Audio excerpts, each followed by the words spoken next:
Começa agora o Rede TV News, com Boris Casoy e Amanda Klein. Boa noite. Olá, boa noite.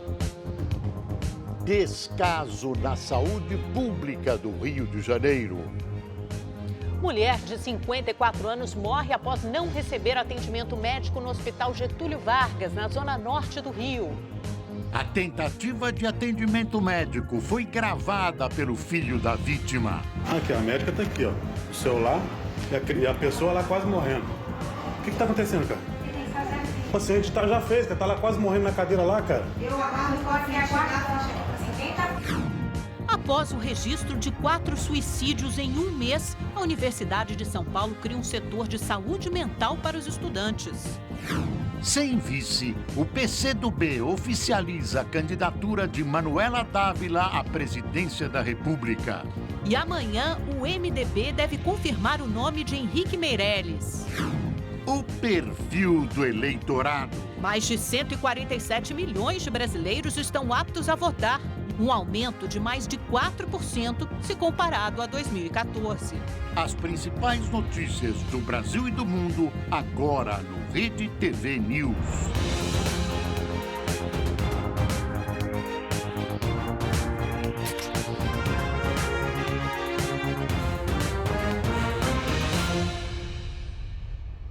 Há 4 dias do fim do prazo para a realização de convenções partidárias, as legendas continuam negociando alianças e buscando candidatos. Buscando candidatos a vice, especialmente, porque candidato na cabeça de chapa já estão escolhidos da maioria dos partidos. Hoje, o PCdoB oficializou a candidatura de Manuela Dávila à presidência da República. O nome de Manuela Dávila foi escolhido por aclamação durante a convenção do partido. Aos 36 anos, ela já foi vereadora de Porto Alegre e deputada federal 2 vezes pelo Rio Grande do Sul. Atualmente é deputada estadual. Como candidata, ela reafirmou o compromisso de promover a igualdade social, fazer uma reforma tributária e defender o feminismo. E apesar de outros 3 partidos de esquerda já terem anunciado candidaturas próprias, Manuela disse ainda confiar na unidade do grupo, mas não confirmou se abriria mão da candidatura em nome de uma aliança com o PT. Não há nenhuma negociação, né? Nós fizemos diversas vezes o apelo público dizendo que a nossa candidatura não é óbice para a unidade do nosso campo. Nós ainda temos algum tempo. Se surgir alguma novidade nesse sentido, nós seguimos entusiastas. Manuela Dávila afirmou que só deve escolher o candidato a vice no limite do prazo. Inclusive, essa é a tendência da maioria dos candidatos. A dificuldade de fechar alianças está tornando essa decisão uma missão cada vez mais difícil. Tanto que apenas 2 candidatos já escolheram os nomes. O pré-candidato do Podemos, Álvaro Dias, é um deles. Antes mesmo da convenção da legenda, ele se antecipou e fechou aliança com o PSC. Com isso, o partido abriu mão da candidatura própria. E o economista Paulo Rabelo de Castro, que já tinha sido anunciado como candidato à presidência, passará a ser vice de Álvaro Dias. Agrega à nossa composição política o valor da qualificação técnica indispensável para a promoção das mudanças que o país está exigindo. Geraldo Alckmin, do PSDB, continua em busca de reforçar a coligação para a disputa ao Planalto. Na tarde desta terça-feira, ele participou da convenção do PRB. O partido já havia anunciado apoio ao Tucano junto com o Centrão e confirmou a posição durante a reunião. Nós temos toda a liberdade de escolher o candidato ou candidata a vice-presidente. Vamos fazê-la conversando e sem pressa. Um dos fenômenos desta eleição é a enorme pulverização da esquerda. O principal polo da esquerda brasileira nos últimos anos, Lula, muito provavelmente não participará do pleito. Seu partido, o PT, está preso ao chefe e espera uma decisão de Lula sobre um candidato do partido, que seria Fernando Haddad ou Jacques Wagner. Esse candidato seria indicado nos minutos finais do segundo tempo. Nos outros partidos, estabeleceu-se a caça ao vice. O prazo para a chapa estar completa é o próximo dia 15. As alianças continuam sendo importantes porque ampliam o tempo de TV e rádio, veículos que os candidatos consideram, pelo menos até agora, mais eficientes que a internet. O Tribunal Superior Eleitoral divulgou nesta quarta-feira o perfil dos brasileiros que irão às urnas em outubro. O número de eleitores aumentou. Os dados foram divulgados pelo presidente do TSE, ministro Luiz Fux. Mais de 147 milhões de brasileiros terão direito ao voto, um aumento de 3,14% na comparação com 2014. A maioria é mulher, está concentrada na região sudeste e tem ensino fundamental incompleto. O número de jovens entre 16 e 18 anos, para quem o voto é facultativo, caiu quase 15%. Já a quantidade de brasileiros no exterior que poderá votar cresceu mais de 40%, graças a medidas que tornaram o cadastramento desses eleitores mais fácil. Uma delas é o uso do e-título, um aplicativo que substitui o documento de papel. Outra novidade é que transexuais e travestis terão nome social impresso no título de eleitor e no caderno de votação também. Ao todo, mais de 6 mil pessoas em todo o país optaram por atualizar os dados na Justiça Eleitoral. Pudemos empreender numa visão mais igualitária da vida humana, chancelamos o nome social dos transgêneros que poderão se identificar na folha de votação como se sentem enquanto seres humanos.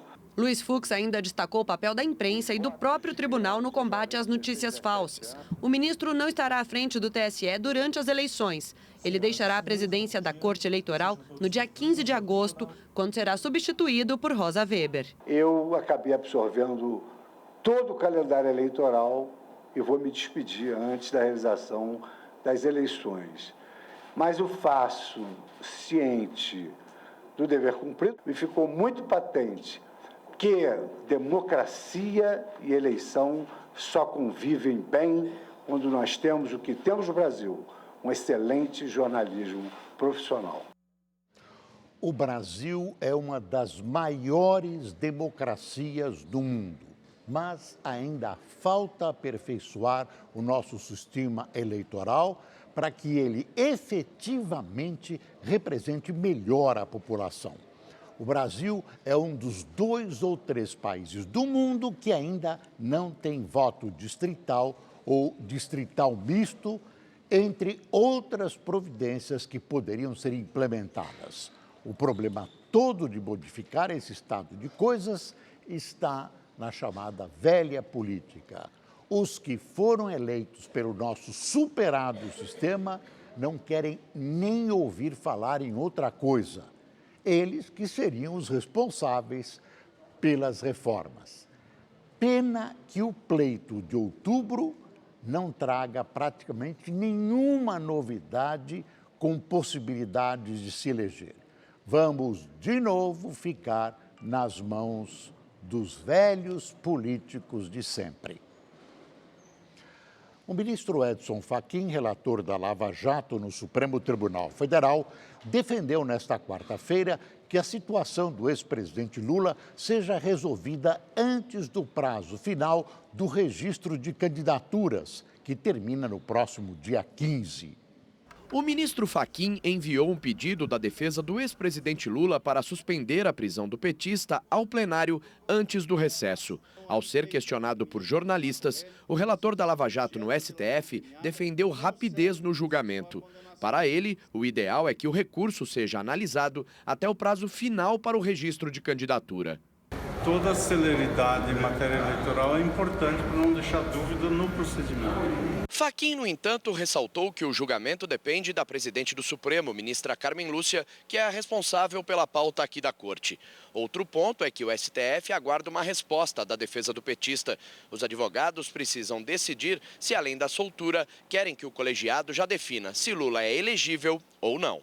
Antes das declarações do ministro Fachin, durante a abertura dos trabalhos do segundo semestre do Supremo após o recesso, a ministra Carmen Lúcia afirmou que é inaceitável descumprir o que a Justiça determinar. Neste tempo de grandes preocupações para todos nós, cidadãos brasileiros, de dificuldades, mas também de possibilidades, eu desejo que nós todos, como cidadãos, como juízes, sejamos cada vez mais, como temos sido e nos encaminhado, responsáveis nas nossas competências com o Brasil, prudentes cada vez mais nas nossas decisões e, principalmente, comprometidos entre nós com um país no qual o Estado de Direito prevaleça, uma vez que é absolutamente inaceitável qualquer forma de descumprimento ou de desavença com que a Justiça venha a determinar. O site do jornal o Globo publica hoje em manchete que o Supremo deve julgar já na próxima semana, dia 8 ou 9, o pedido para que Lula seja libertado e autorizado a disputar as eleições. O governo publicou a medida provisória que renova o subsídio de 30 centavos no preço do litro do óleo diesel até o final deste ano. Somado à redução de impostos cobrados sobre o combustível, fica assegurado o desconto de 46 centavos no litro da bomba. O preço mais baixo do diesel foi uma das concessões feitas pelo governo para pôr fim à greve dos caminhoneiros em maio.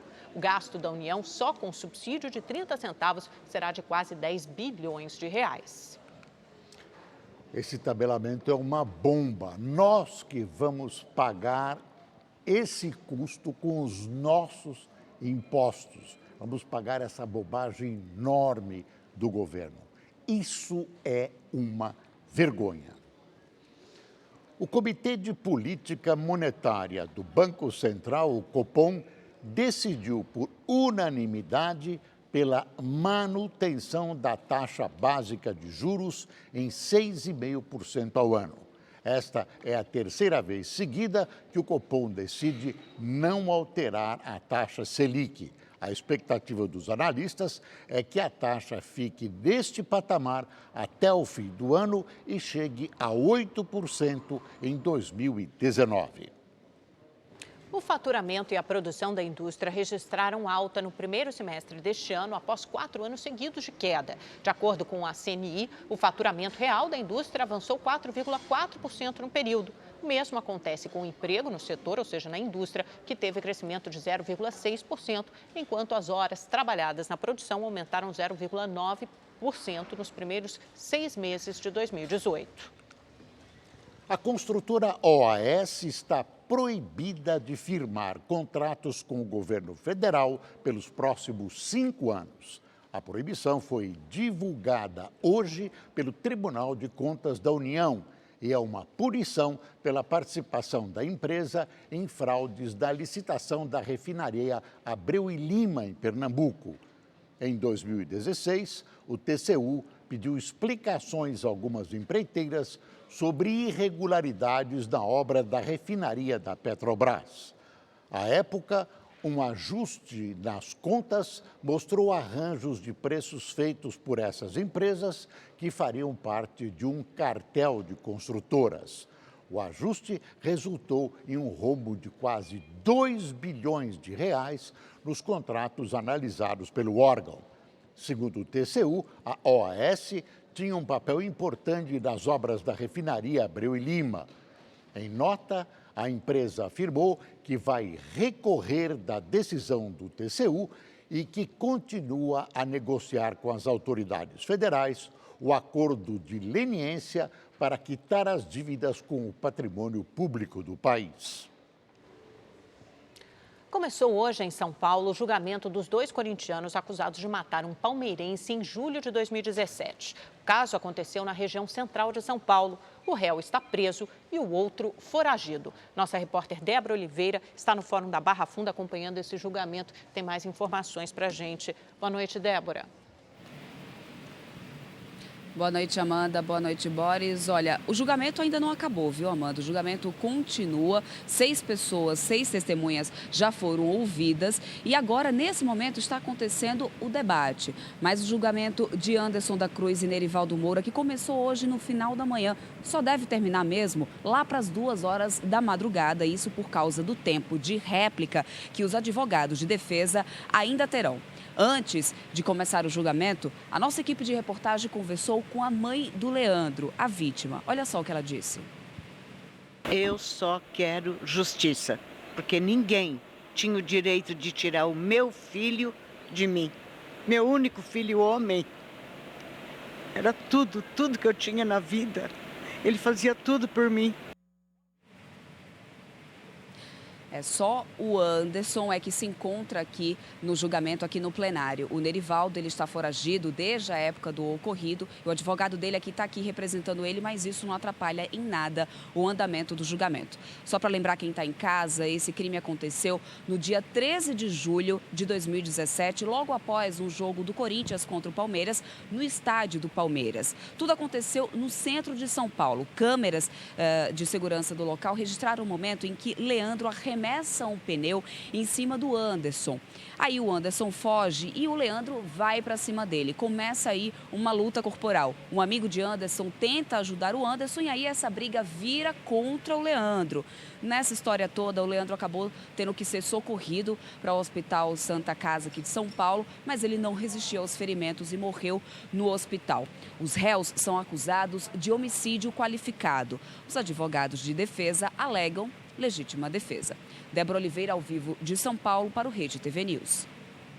Por maior que seja a pena, nada devolverá a vida a esse jovem assassinato. Não é possível que esses bandidos cafajestes continuem fazendo vítima a pretexto do futebol. A polícia do Rio de Janeiro ouviu hoje a mulher que ficou conhecida como Pati Bumbum. Ela se passava por médica e realizava procedimentos estéticos de forma irregular.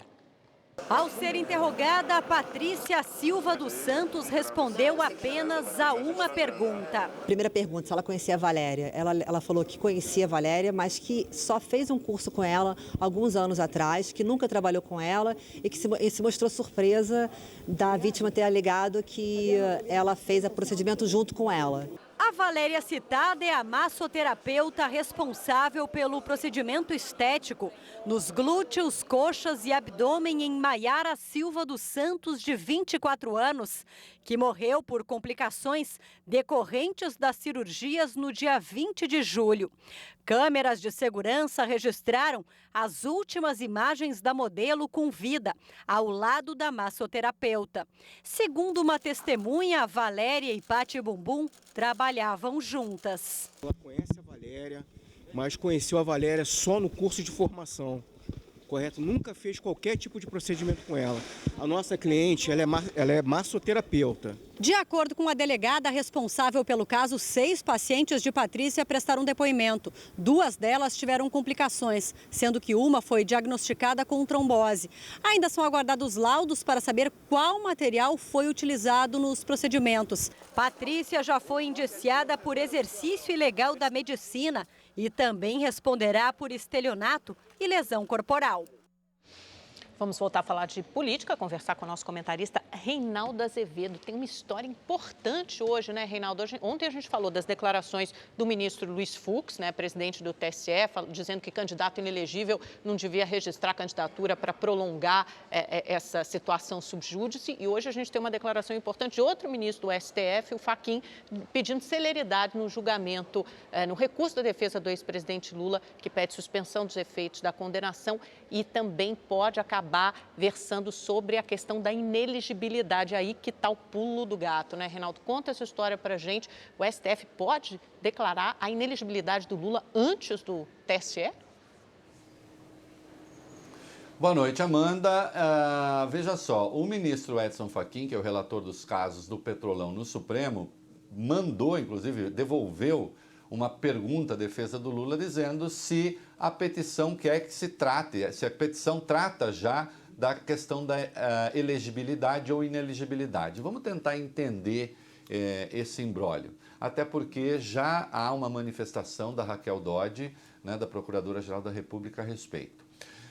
A defesa do Lula entrou em junho com 2 recursos no TRF4.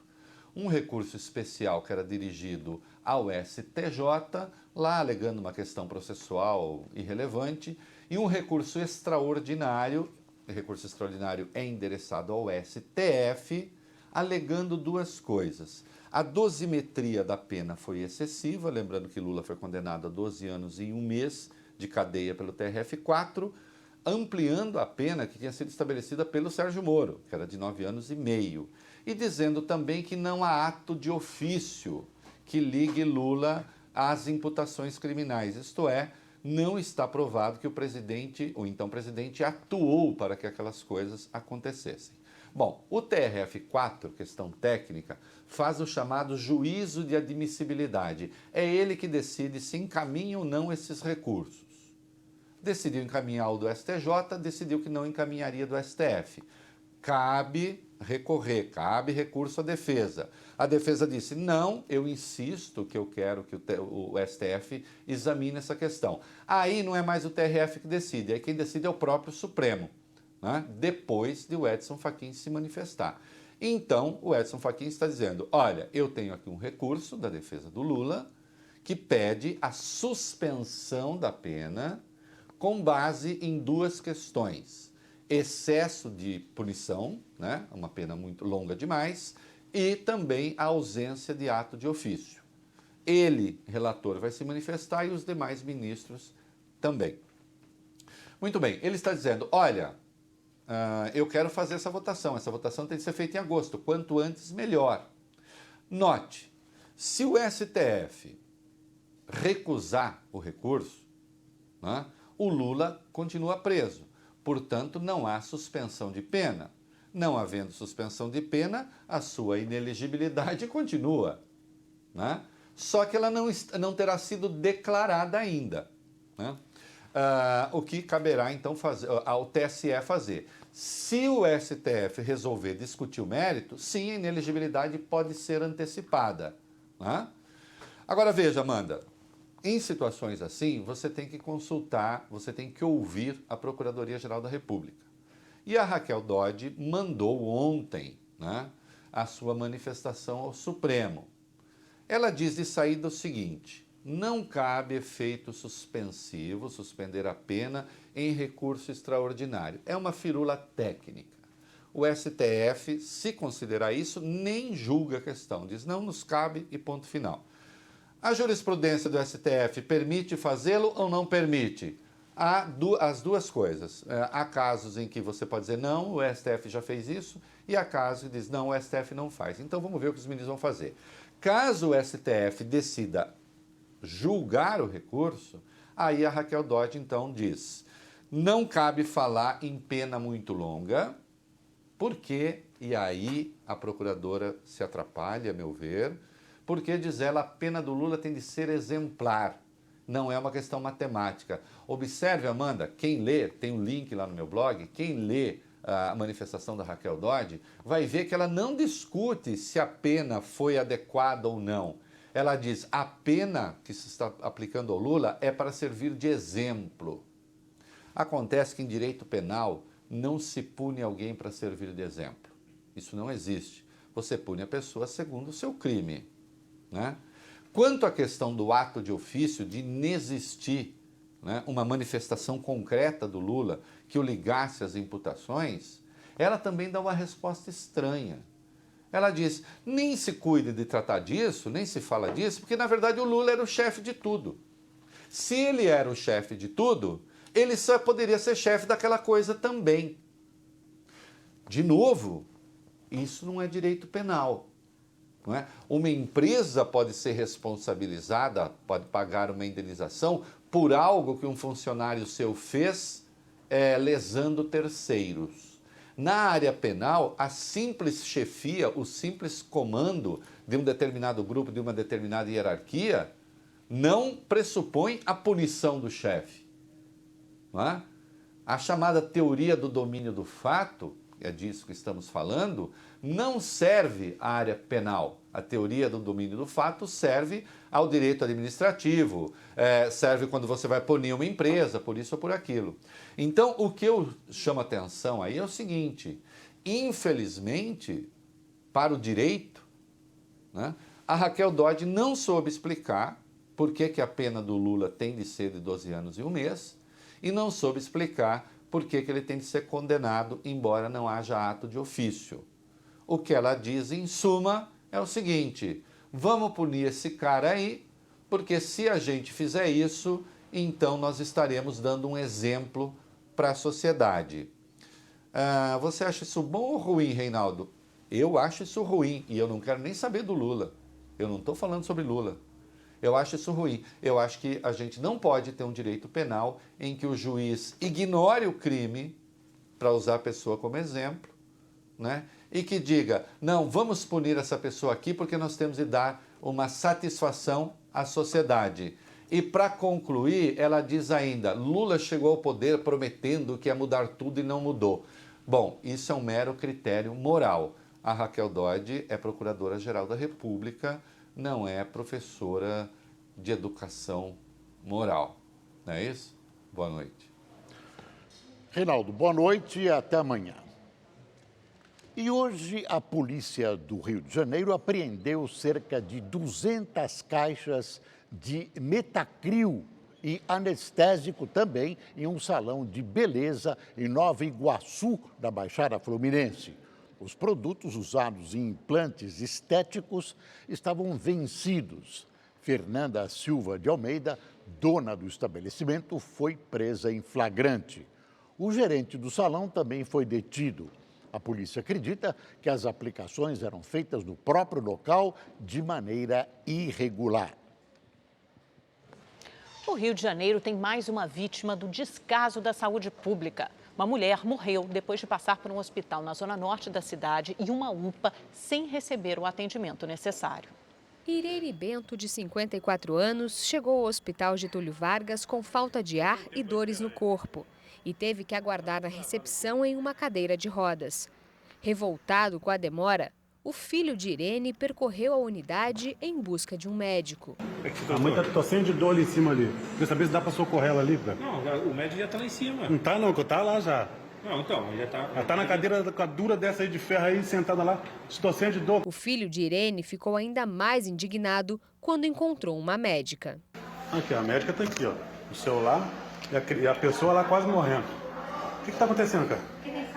O paciente já fez, tá lá quase morrendo na cadeira lá, cara. Eu agora não posso me ajudar, achei que você quem tá falando. De acordo com a família, depois de muita insistência, Irene passou por uma triagem. E segundo a enfermeira que fez o atendimento, a pressão dela estava normal. E como o caso não era grave, a paciente deveria ser levada para uma unidade de pronto atendimento que fica aqui perto do hospital. Eu trago a minha mãe com insuficiência respiratória, não podendo andar, não falando.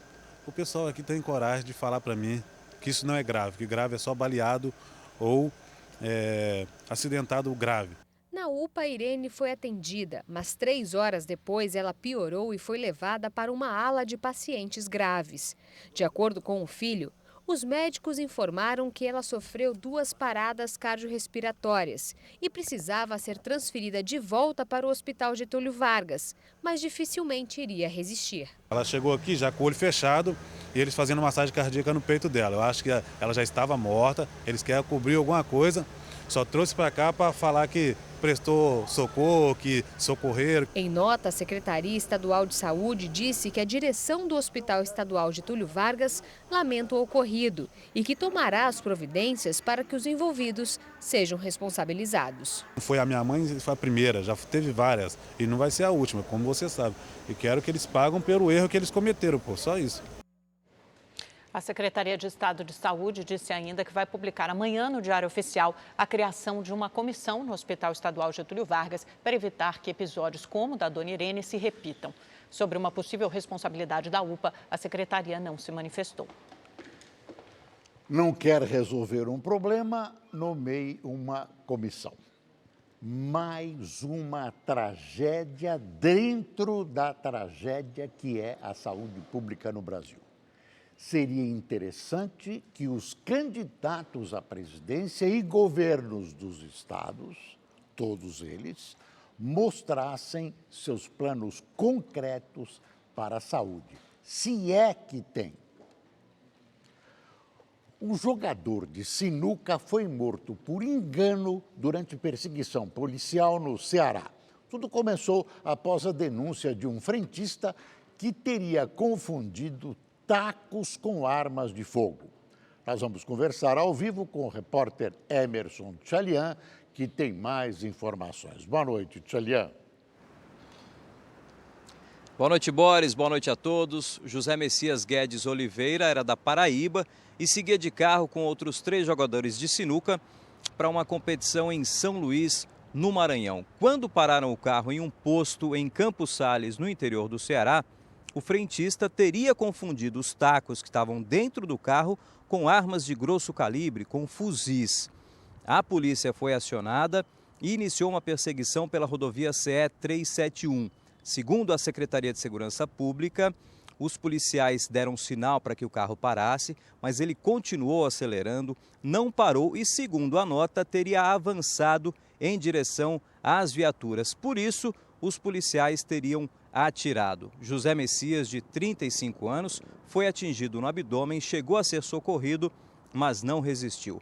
Um outro jogador de sinuca foi ferido de raspão na cabeça e não corre risco. A Federação Paraibana de Sinuca e Bilhar disse que eles iriam participar de um evento, de uma competição que acontece neste fim de semana em São Luís. Um inquérito policial foi aberto para investigar essa ocorrência. Não havia armas no carro. Emerson Tchalian, ao vivo de Fortaleza, para o Rede TV News. Obrigada, Tchalian. O iraniano Kausher Birkar, vencedor de um prêmio internacional de matemática, teve a medalha furtada logo após receber o prêmio nesta tarde, durante um evento no Rio de Janeiro. A medalha Fields, considerado o prêmio Nobel da matemática, é dada a 4 pessoas a cada 4 anos. Kausher havia colocado a medalha, que é de ouro, na bolsa. A bolsa foi roubada e encontrada logo depois sem o prêmio e sem os documentos do iraniano. A organização do Congresso Internacional de Matemáticos diz que lamenta o ocorrido e está colaborando com as autoridades policiais na investigação do caso. Um suspeito já foi identificado. O que eu vou dizer? Que é um fato que mancha o Brasil, cuja reputação já está manchada pela violência? Que isso vai prejudicar o turismo no Brasil, especialmente no Rio? Não tem mais muito o que falar. Isso é uma vergonha. A Universidade de São Paulo teve, entre maio e junho, 4 alunos que se suicidaram. O assunto ainda é um tabu que precisa ser discutido e, por isso, a instituição criou um escritório de saúde mental. Universidade de São Paulo, a USP. Uma das mais importantes e concorridas instituições de ensino da América Latina. Por aqui, cerca de 90 mil estudantes das mais diferentes disciplinas passam quase que diariamente. Alguns chegam a morar dentro do campus. Uma vida de estudos, sacrifícios pessoais e, segundo alguns próprios alunos, de muita pressão. Existe uma pressão em diversos cursos, claro que alguns cursos mais, outros menos. Uma pressão que pode ter sido um dos fatores que levou 4 estudantes da USP a cometer suicídio em um curto espaço de tempo, de maio a junho desse ano. Um desses jovens tirou a vida aqui mesmo, dentro da universidade. Este estudante conhecia o rapaz e conta que ele vivia sob extrema pressão. Eu acho que uma falta de pique, dificuldade para vir às aulas, conseguir entregar o trabalho, conseguir atender tudo no devido prazo, não tá tão ligado mais aos amigos. Esse outro aluno da USP, que prefere não ser identificado, afirma que alguns professores têm uma grande parcela de culpa do processo que leva alunos a se sentirem pressionados e até acuados. A gente é vítima, quase que diariamente, de uma grande violência psicológica. Já teve casos assim de professores, professoras, que quando você está dentro da sala de aula e pergunta alguma coisa, você recebe uma resposta agressiva, como se você não estivesse ali para perguntar. Perguntar faz parte do processo do aprendizado, né? O professor que ridiculariza a sua pergunta. Tem uma série de professores que falam mais abertamente, menos abertamente, mas que os ingressantes por cotas, na visão deles, não têm o mesmo direito de estar lá do que os demais alunos. Então, que eles teriam que se provar o dobrado, assim, se dedicar ao dobro para só ter o direito de estar na faculdade. Antes mesmo dos 4 estudantes da USP se suicidarem esse ano, a reitoria da universidade já havia idealizado um escritório de saúde mental para orientar e ajudar os alunos. O espaço, que é esse aqui, começou a funcionar em maio e conta com o auxílio de 6 professores do Instituto de Psicologia. Cerca de 20 alunos já foram atendidos. Alguns eram amigos dos jovens que tiraram a própria vida. Andrés é o coordenador do projeto e diz que a pressão dos estudos não é o único fator a ser considerado nos casos dos alunos que se suicidaram. É uma situação multifatorial, né, e que, de fato, no fundo, eles querem acabar com o sofrimento. Não necessariamente acabar com a vida. Só que em um momento de impulsividade, né, às vezes acaba muitos conseguindo. No Brasil, o suicídio é a 4ª causa de mortes entre jovens de 15 a 19 anos, segundo o Ministério da Saúde. No mundo inteiro, o suicídio é a 2ª maior causa de morte entre jovens da mesma faixa etária.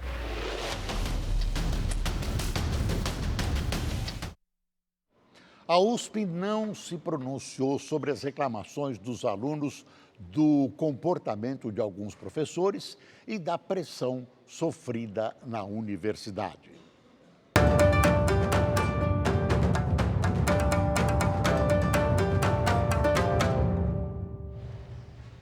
Na reportagem de hoje sobre a Coreia do Sul, os enviados especiais Stella Freitas e Oséias Batista mostram o cuidado com a preservação dos espaços públicos e das tradições sul-coreanas. Cercada por montanhas, repleta de telhados charmosos, Seul mistura construções históricas e imponentes à modernidade tecnológica de uma cidade global, referência em conectividade. Maior metrópole da Coreia do Sul, passou por uma reconstrução completa nos últimos 70 anos. Não só com o planejamento e as ações do governo, mas também com o apoio da população. Extremamente educados, os sul-coreanos são solidários com os turistas. Andar pela cidade é bem agradável e os espaços públicos são todos bem cuidados. Os parques, por exemplo, são uma das paixões por aqui. Este, o Yeouido, tem percursos para pedestres e ciclistas, espaços ecológicos culturais, área de pastagem e uma variedade de plantas tradicionais, além de monumentos importantes que marcaram uma era no país. A estátua do rei Sejong fica nesse parque aqui, na parte moderna de Seul, junto ao centro financeiro da cidade. Conhecido como Grande, Sejong foi um planejador militar. Ele foi reconhecido por diversos avanços tecnológicos, apoiou a educação e a literatura e foi o responsável por introduzir o alfabeto coreano entre os anos de 1443 e 1446. Antes disso, o alfabeto usado era o chinês, só que nem todo mundo entendia. Com essa mudança, a nova escrita e a fonética, os coreanos de todas as classes sociais passaram a se comunicar bem melhor.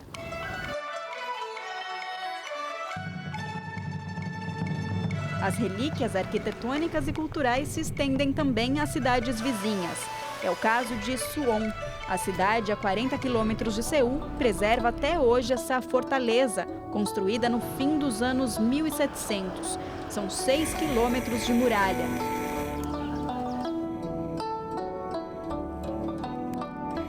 Suwon também reserva outra relíquia da cultura do país. A prática de tiro com arco coreano é extremamente antiga, faz parte da identificação nacional e cultural da Coreia. Ele era usado como defesa desde os tempos mais remotos até o século XIX. Hoje é uma modalidade esportiva introduzida na escola e precisa de muita prática, muito treino, é como uma arte marcial para eles. Eu vou arriscar aqui para ver como é que eu me saio.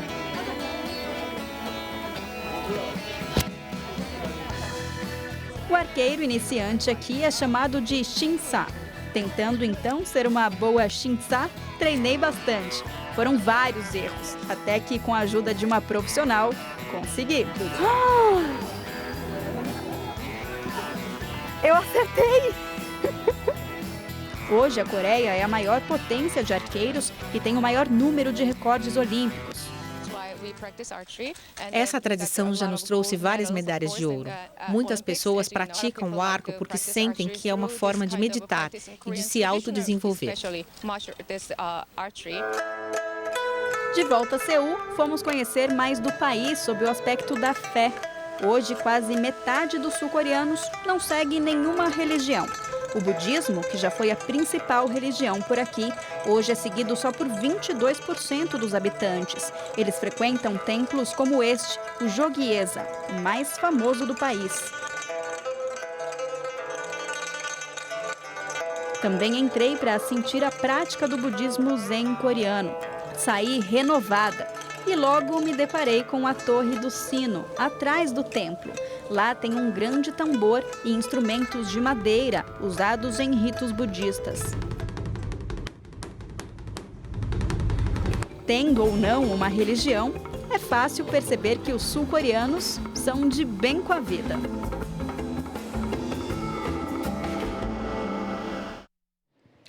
Uma equipe da Embraer deve viajar para o México a fim de ajudar nas investigações da queda do avião da Aeroméxico.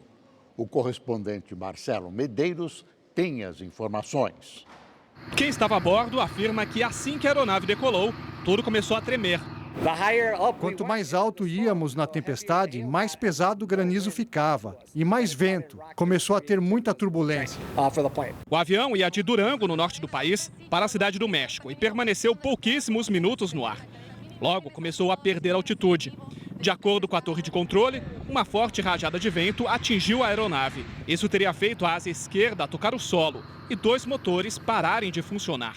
O buraco se abriu bem atrás da gente e foi por onde saímos. Eu tirei o cinto de segurança do meu filho e nós pulamos. Quase todos conseguiram sair antes do avião pegar fogo. Havia 103 pessoas a bordo, sendo 99 passageiros e 4 tripulantes. 49 vítimas foram hospitalizadas, incluindo o piloto, que precisou passar por uma cirurgia na coluna. Neste momento, o mais importante, considerando a gravidade do acidente, é que nenhuma pessoa perdeu a vida. Nenhuma pessoa que haya perdido a vida. A Aeroméxico afirmou que ainda é cedo para especular a causa do acidente, mas o governo do estado de Durango diz que o mau tempo deve ter sido responsável pelo que ocorreu. Havia uma forte tempestade de granizo no momento da decolagem. O avião era um Embraer 190, fabricado em 2008. Pertencia à companhia americana US Airways e foi vendido à Aeroméxico em 2014. Em nota, a Embraer lamentou o ocorrido e disse que se colocou à disposição das autoridades para auxiliar na investigação. Uma equipe da empresa iria se deslocar para o México. Marcelo Medeiros, de Nova York, para o Rede TV News.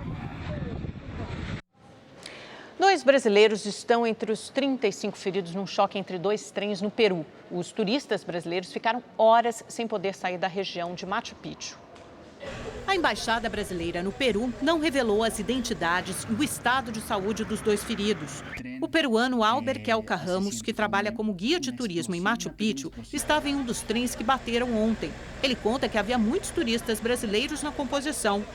Quando houve o choque, todos bateram contra as mesas de madeira do trem. Houve uma pequena explosão no motor do trem, na calefação. O ar-condicionado começou a soltar fumaça. Escutei muitos gritos de crianças e mulheres. Alguns passageiros quebraram as janelas de emergência. Tive a sensação de que o trem ia explodir e começamos a sair correndo.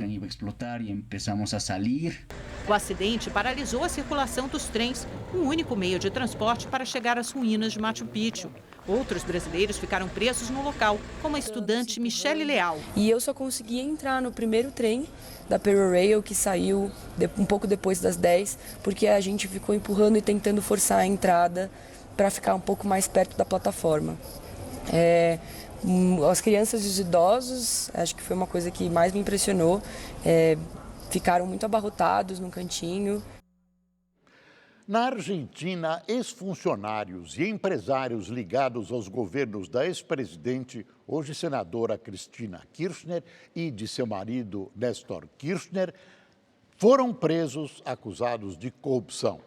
Cristina foi convocada pela Justiça para depor nos próximos dias. As informações com a correspondente da Rede TV na Argentina, Luciana Tadeu. A Polícia Federal A Argentina cumpriu 34 ordens de busca que resultaram em 12 detenções. Um dos presos foi Roberto Barata, ex-secretário de Gestão e Coordenação do Ministério do Planejamento. Ele era braço direito do então ministro Júlio Devido, atualmente detido por outro caso de corrupção. A ordem de prisão partiu do juiz Cláudio Bonadil, que está à frente de um processo sobre supostos pagamentos de propinas milionárias de construtoras e empresas de energia em troca de contratos em obras públicas. 8 cadernos do chofer de Barata, Oscar Centeno, com anotações à mão, foram obtidos pela Justiça. Eles seriam registros da movimentação do dinheiro, detalhando destinos e personagens envolvidos. Centeno foi um dos detidos nesta quarta-feira. A mulher dele confirmou aos investigadores que sacolas de dinheiro eram transportadas por ele no carro, na presença de Barata. A ex-presidente Cristina Kirchner foi chamada para prestar depoimento no dia 13 de agosto sobre as denúncias. Para a imprensa local, o caso poderia se converter em uma lava-jato argentina. Luciana Tadeu, de Buenos Aires, para o Rede TV News. É uma boa notícia. Pelo jeito, parece que a Lava Jato pode estar frutificando lá na Argentina, também prendendo os ladrões do dinheiro público. Espera-se que aqui a operação não seja derrotada pela verdadeira guerra movida contra a Lava Jato.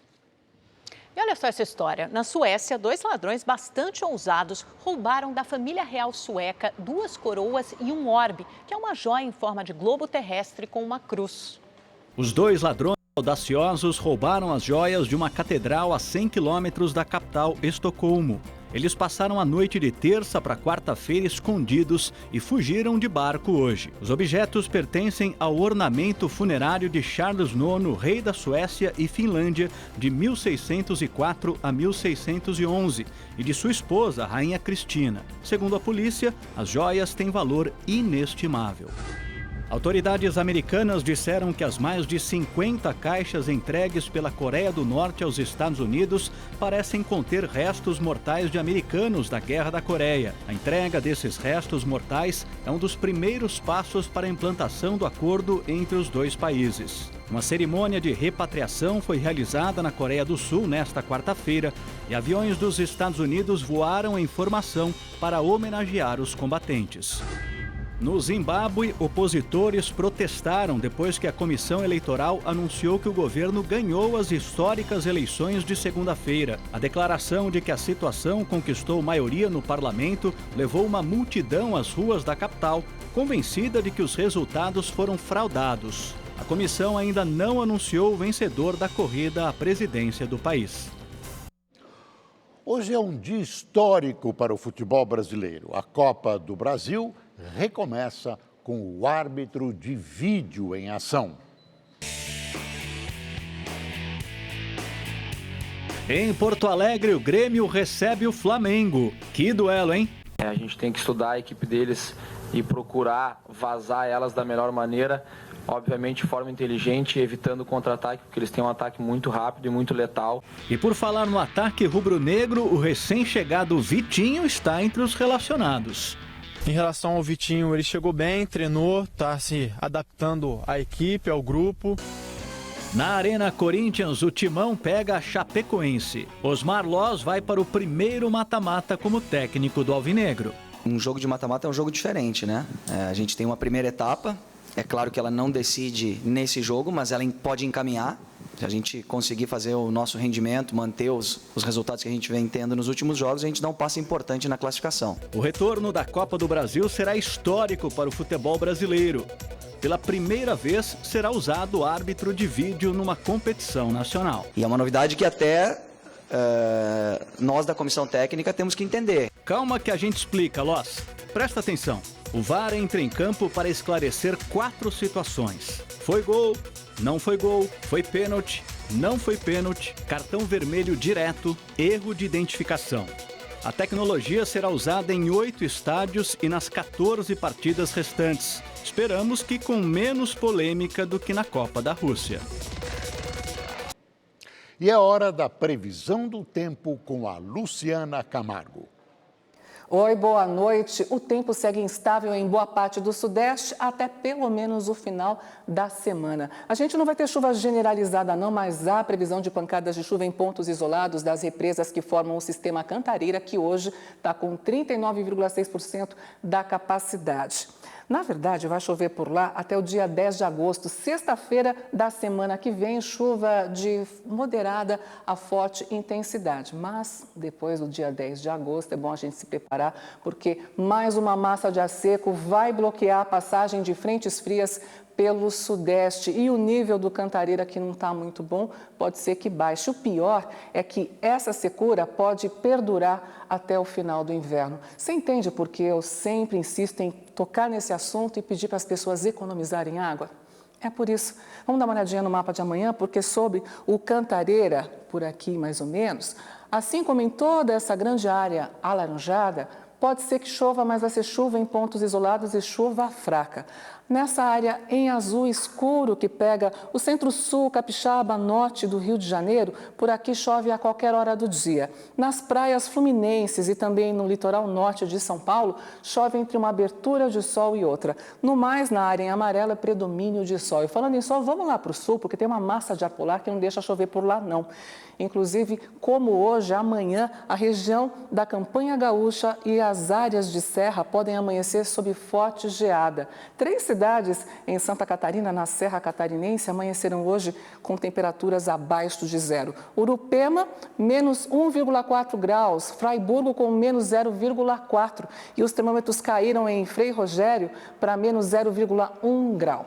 Vamos agora lá para o centro-oeste do país, porque apesar da nebulosidade ter aumentado em boa parte da região, é o sol que vai predominar. Vamos falar de Brasília, porque faz mais de 70 dias que não chove por lá. A umidade relativa do ar está baixa, está colocando a capital federal em estado de atenção. Mas apesar de toda essa secura, o principal reservatório do Distrito Federal, descoberto, está operando no verde com 82,8% da capacidade. Vamos agora lá para o Nordeste, porque por lá a chuva continua em toda a faixa norte da região. No interior, a nebulosidade aumentou um pouquinho, mas não há previsão de chuva para lá. No norte do país, o sol está ganhando um pouco mais de espaço, vai predominar no norte do Pará, também no Amapá e em toda essa grande área em amarelo no centro-sul da região. Agora a gente vai dar uma olhadinha nos termômetros. São Paulo vai amanhecer fria, hein, com 9 graus, 8 em Porto Alegre, 14 em Campo Grande. À tarde, os termômetros não vão passar dos 24 graus nem em BH e nem no Rio de Janeiro. Em Vitória, a máxima vai ser de 26 graus. Eu espero que a sua noite termine muito tranquila e que a quinta-feira seja maravilhosa. Eu te encontro amanhã, aqui. Nos Estados Unidos, a justiça determinou que um marido traído receba uma indenização de quase 9 milhões de dólares. O amante da esposa é quem vai pagar essa conta milionária. Os detalhes com o correspondente da Rede TV em Los Angeles, Fábio Borges. Até parece uma cena de novela, com o clássico drama de um triângulo amoroso. O homem que aparece desesperado neste vídeo é o marido traído, Keith King.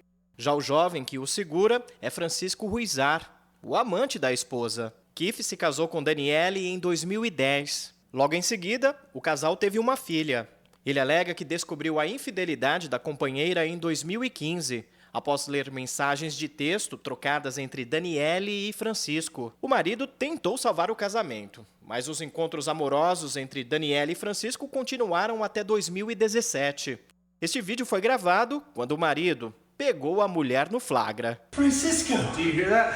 She's my wife, man. My name is on the list. She's my wife. Keith, então, abriu um processo junto à Justiça do Estado da Carolina do Norte contra o amante. Keith ganhou o caso. A justiça determinou que o marido traído receba uma indenização de 8 milhões e 800 mil dólares, que deve ser paga pelo amante.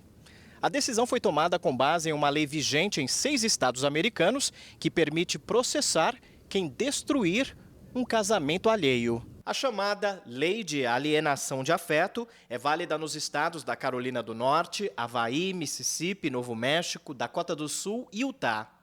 Para ganhar o caso na justiça, o marido teve que provar que havia amor em seu casamento e que Francisco foi malicioso ou negligente ao destruir a união do casal. Kiff apresentou evidências como mensagens postadas em redes sociais, registros telefônicos e recibos de hotéis que foram usados pela esposa nos encontros com Francisco. O amante deve recorrer da sentença. Fábio Borges, de Los Angeles, para o Rede TV News. Se essa moda pega aqui no Brasil. E uma última notícia. O presidente do Tribunal Superior Eleitoral, ministro Luiz Fux, afirmou em decisão divulgada há pouco que há uma inelegibilidade chapada, quer dizer, notória, em relação à candidatura do ex-presidente Lula. Apesar do posicionamento, Fux negou uma ação que pedia a imediata declaração de inelegibilidade de Lula. Fux entendeu que o autor do pedido não estava respaldado pela lei para entrar com a ação no TSE. O Rede TV News fica por aqui. Mais notícias daqui a pouquinho no Leitura Dinâmica. Uma ótima noite para você. Boa noite.